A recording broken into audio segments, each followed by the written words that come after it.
और good news for all of you, क्योंकि JNK bank associate exam की practice के लिए 10 मॉक टेस्ट सीरीज का सेट अब सिर्फ 97 रुपीज में। बाय करने के लिए इंस्टॉल करें हमारी JKSSB online tutorial Android app from play store. Install करने के बाद ऐप को ओपन करें। ओपन करने के बाद स्टोर पे क्लिक करें और नीचे इसको स्क्रॉल करें तो लास्ट में आपको 10 मॉक टेस्ट का जो सेट है वो प्रोवाइड हो जाएगा। सो आप इस पे क्लिक करके यहां से बाय कर सकते हो। ओके, सो अगर आप बाय करने से पहले एक बार टेस्ट को देखना चाहते हो, कंटेंट किस तरह से प्रोवाइड कर रहे हैं हम लोग इसमें देखना चाहते हो, तो आप कंटेंट पे क्लिक करके फर्स्ट वाला मॉक टेस्ट जो है वो अटेम्प्ट कर सकते हो, वो बिल्कुल फ्री है। ओके, सो जल्दी बाय करिए क्योंकि ये with the best relevant questions जो एग्जाम पॉइंट ऑफ व्यू से बहुत इंपॉर्टेंट है। Thank you.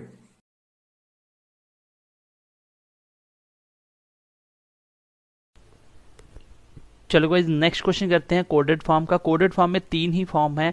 सबसे पहले एक तो इस तरीके से दिया जाएगा कोडेड में, इसमें कुछ भी डिफिकल्ट नहीं होता। अगर आप 5 से 10 क्वेश्चन भी कर लोगे इसके मैक्सिमम, तो वो आपका सब कुछ कवर अप कर देगा, क्योंकि इसमें बस आपको सेंटेंसेस ही समझने होते हैं कि वो एक्चुअल में पूछना क्या चाह रहा है, और उसी में टाइम वेस्ट करवाने की कोशिश करता है।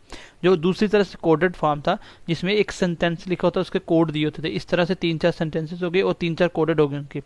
उस क्वेश्चन को कैसे करना मैं आपको डायरेक्ट अप्रोच बता चुका हूँ। मेरी यूट्यूब पे वीडियो पड़ी होगी कोडेड फॉर्म की।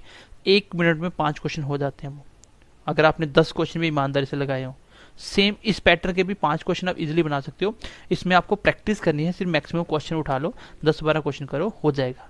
क्योंकि इसमें पैटर्न ही फिक्स है कि देखना कैसे होता है। जैसे सबसे पहला क्वेश्चन देखो, what will be come in the place of question mark of the series. तो यहाँ पे क्या आएगा, तो आपको इस पैटर्न से समझना पड़ेगा कर क्या रहा है। मैंने जैसे देखा डॉलर साइन, डॉलर साइन कहाँ, ये डॉलर साइन के आगे क्या है, ए, उसके बाद ये है आपका।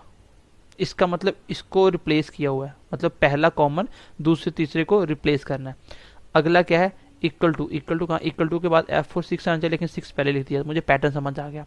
अब देखो कौन सा ऑप्शन पैटर्न फॉलो कर रहा है। एच देखो, एच कहाँ पे है, ये है आपका एच। देखो एच, एच के बाद तो नहीं आ रहा, खत्म हो गया।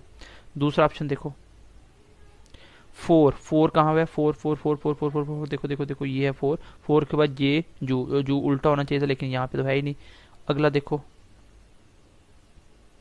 4, ये जू, जू ये 4, ये है जू, उसके बाद ये 4, इनको उल्टा करना, लेकिन ये जू तो आए नहीं। अगला देखो J4U, तो ये देखो कहाँ पे है, ये है ये, और जे के बाद 4U, देखो उल्टा कर दिया ना इसको, तो ये सही था, ये आंसर आ गया। तो वो पहले ही मार्क हुआ था आंसर, ये क्वेश्चन का आंसर है। अगला क्वेश्चन देखते हैं, इसमें आपको सिर्फ कॉन्सेप्ट ही समझना है। देखो ये क्वेश्चन बहुत ही इंपॉर्टेंट है, बार बार आता है एग्जाम में ऐसा। क्या बोल रहा है, how many such non verbals alphabet is are there in the above arrangement, each of which is immediate followed by, ये समझ बच्चों को नहीं आती है। तो इमीडिएट फॉलोड बाय नंबर है, ऐसा आपको नॉन वर्बल नंबर बताना है जिसके तुरंत बाद में कौन है, नंबर फॉलो कर रहा है। तुरंत बाद में कौन है, नंबर। जैसे बोलो नंबर 1 लिख लो, ये क्या होगा ऐसा। And also immediate proceeded by symbol, और इससे पहले कोई सिंबल होना चाहिए, जैसे मान लो डॉलर साइन है, कुछ भी। और ये क्या है, नॉन वर्बल्स है। कहा है ये, नॉन वर्बल। ये आपको पैटर्न पता होना चाहिए। एक बार अगर क्वेश्चन किया होगा तो देखते समझ आएगी। देखो ऐसा कोई भी मुझे बता दो नॉन वर्बल्स कौन कौन है जिसके बाद नंबर है, तो आप सीधा नंबर पकड़ो, क्योंकि नंबर ढूंढना आसान है। जैसे पहले नंबर देखा 9, 9 से पहले करेक्टर आना चाहिए थे, सिंबल आने नहीं आया तो गलत हो गया। अगला नंबर ये, इससे पहले सिंबल नहीं आ रहा। इसके बाद देखो नंबर ये 6 से पहले क्या है, उसने क्या बोला था, हाँ वॉबल से, ये सॉरी नॉन वॉबल से नंबर लेना ना, तो एक से पहले क्या होना चाहिए, नॉन वॉबल्स फिर करेक्टर। तो ये देखो 6 से पहले नॉन वॉबल्स फिर करेक्टर, तो एक ये पेयर बन गया। अगला नंबर देखो, ये 2 से पहले क्या है, नॉन वॉबल्स, यहाँ तो करेक्टर आ गया। 8 से पहले नॉन वॉबल्स नहीं है, यहाँ तो करेक्टर आ गया। यहाँ पे देखो 4 से पहले नॉन वॉबल्स नहीं, तो ये तो वॉबल्स है, तो इसमें एक ही पेयर बना। क्वेश्चन में आपको क्या पकड़ना होता है, जैसे मैंने यहाँ पे क्या पकड़ा, मैंने देखा कि मुझे क्या चाहिए, एक नॉन वर्बल्स, जैसे मैंने बी लिख दिया। इसके बाद क्या होना चाहिए, नंबर होना चाहिए, जैसे एक मान लो, इसके पहले करेक्टर्स होना चाहिए कोई। तो मैंने एक नंबर देखे, खाली नंबर से पहले देखो ये 2 चीजें कहाँ आ रही हैं। जैसे मैंने 9 पकड़ा, 9 से पहले 2 चीजें है ही नहीं, ये खत्म हो गया। फिर मैंने 3 पकड़ा, 3 से पहले नॉन वर्बल्स है, लेकिन नॉन वर्बल्स का क्या करेक्टर नहीं था, यहाँ पे भी आपका अल्फाबेट आ गया। फिर मैंने देखा आगे 6 से पहले नॉन वर्बल्स, नॉन वर्बल से पहले करेक्टर, तो ये फॉलो किया, एक हो गया। बाकी फॉलो नहीं कर रहा था, मेरा आंसर आ गया। आपको ये चीज समझनी होती है, आपको नंबर पे ध्यान देना होता है, क्योंकि नंबर सामने दिख जाते हैं। करेक्टर पे ध्यान दो, करेक्टर सामने दिख जाते हैं। तो अल्फ़ाबेट कई बार आपको कंफ्यूज करवा सकते हैं। ठीक है, क्वेश्चन, अगला क्वेश्चन देखते हैं गाइज। ये क्वेश्चन है, देखो मैं फास्ट क्यों चल रहा हूँ, क्योंकि ये सब कुछ पढ़ाया हुआ है, ये सिर्फ हम प्रैक्टिस कर रहे हैं। क्वेश्चन क्या बोल रहा है कि आपको बताना है if all the numbers and alphabet, जितने भी नंबर और अल्फ़ाबेट को एक्सेप्ट कॉन्सोनेंट, सारे के सारे नंबर और अल्फ़ाबेट को छोड़ देना है, सिर्फ कॉन्सोनेंट को नहीं छोड़ना है।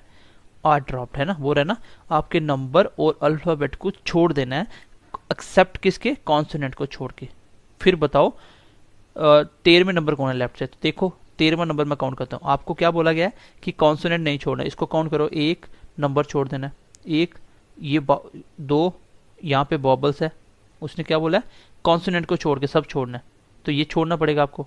इसका मतलब एक, दो, यहाँ पे 3 नंबर नहीं लेना, ये 4 बॉबल्स है, 4, 5 और ये बॉबल्स है, ये 6, 7, 8 नंबर नहीं लेना, ये 9, ये कैरेक्टर 10 और ये 11, 12 और 13वें नंबर कौन आ रहा है, आर, तो आंसर आ गया आर।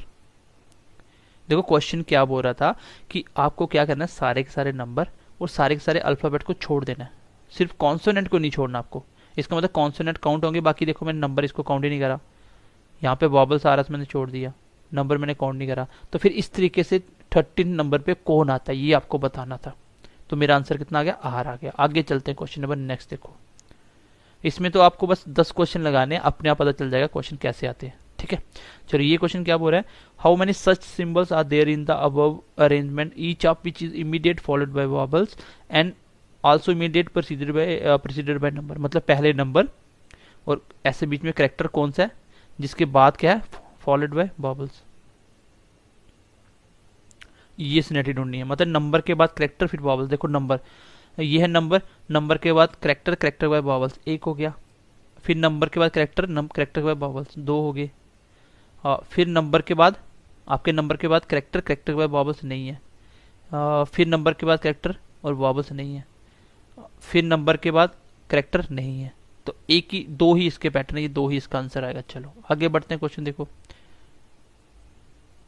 क्वेश्चन देखो ये क्या बोल रहा है, which of the following element is 7 to the left of 18th element. Question को ध्यान से पढ़ना, बोल रहा है कि इसमें विच ऑफ द फॉलोइंग कौन सा एलिमेंट है जो क्या है 7th है, बट किसके, टू द लेफ्ट ऑफ, किसके, किसके लेफ्ट में, जो 18th है खुद ही राइट साइड से। तो 18 राइट साइड से कौन है, देखो 1 2 3 4 5 6 7 8 9 10 11 12 13 14 15 16 17 18, ये है 18वां राइट से। इसके 7th लेफ्ट पे 1 2 3 4 5 6 7, तो ये इसका आंसर आ गया। ये क्वेश्चन था आपका, ठीक है, ये आंसर आ गया आपका। तो बिल्कुल आसान क्वेश्चन था, उम्मीद करता हूँ समझ पाए होंगे।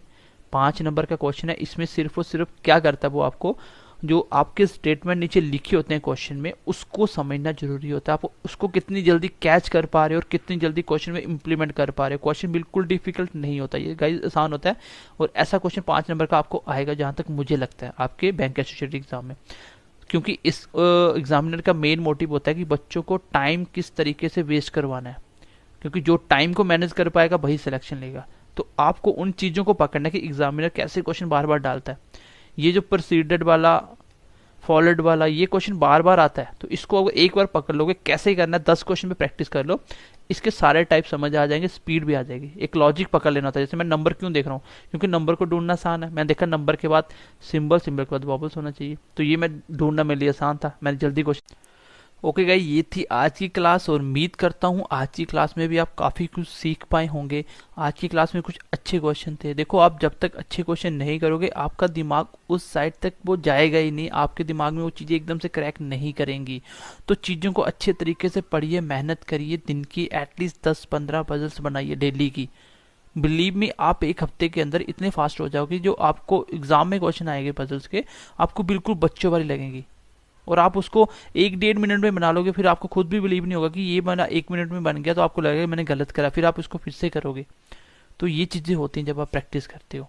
तो चलिए ध्यान रखिए अपना, मिलते हैं नेक्स्ट क्लास में। कमेंट सेक्शन में बताइए आपको क्लास कैसी लगी, हमारी क्लासेस आपके लिए कितनी हेल्पफुल हो रही हैं, कि बच्चों को लग रहा है कि वो लास्ट टाइम पे इम्प्रूव कर रहे हैं। लास्ट टाइम है, जितना हार्ड वर्क करोगे, जितना टाइम दोगे, वही आपको एज अ रिजल्ट आपको मिलने वाला है।